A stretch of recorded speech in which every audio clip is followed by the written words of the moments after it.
Taytay Kapuso, pairan po ng 20 minutes ang inyong hapon. Ako po si Boy and welcome to Fast Talk with Boy Abunda. Joshua Michael, maraming salamat. Pinasayaw na naman ako. Sa lahat po ng nakikinig po sa Facebook, sa YouTube, at sa DZWB, welcome to the program. Welcome to the show, please. Thank you, Tito Boy. And happy birthday to our VDR man, Randy Guerrero. Happy birthday!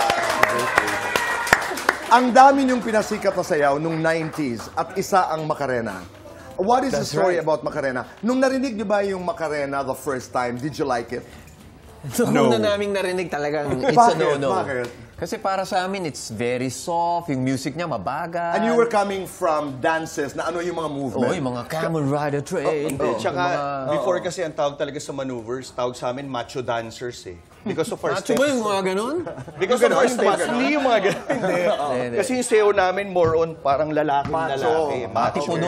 And then, nung in-introduce sa amin yung Macarena, talagang nung narinig pa lang namin, parang, ano yan? Pati ito, yung tinuturo na yung chorus sa amin. Ha? Ba't ang lambot? At wala kayong ideya that it was going to be your biggest hit? Yes. Wala talaga. Wow. Sobrang wala. Okay. Hindi namin in-expect talaga na Mabilisan lamang pagbabalik taraw. Ano pa yung mga sayaw? Mga one or two more.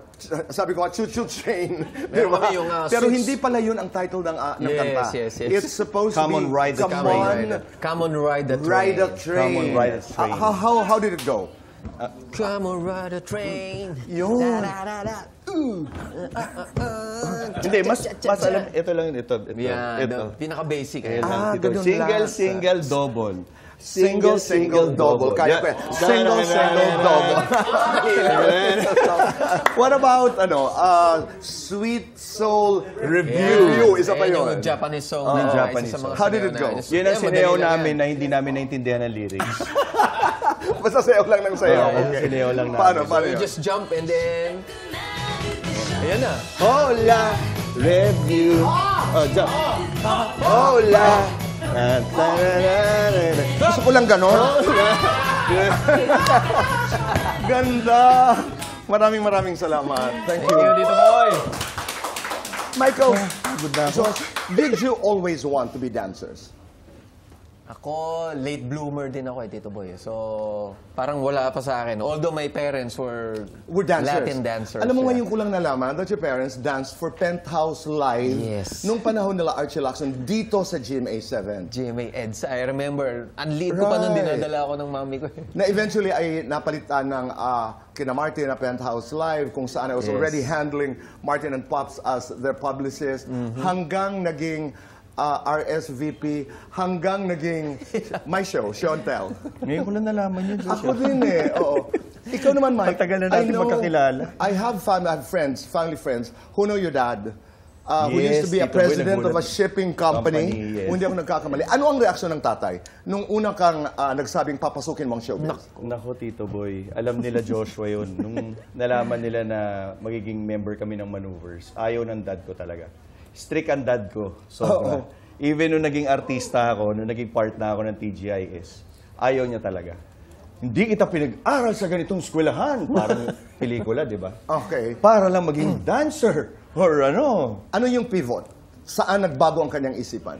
Ayun, nakita niya, siyempre, naging independent na ako. Nakita naman niya na yung nung naging TGIS ako. Actually, nung Maneuvers pa lang, nakita naman niya na masaya ako, alam mo yun, I mean, lalo na naging artista ako, nakikita niya na, siyempre, kumikita na ako. And talking about kita, during that time, pwede ka nang mabuhay bilang dancer. Malaki ang kita niyo nun?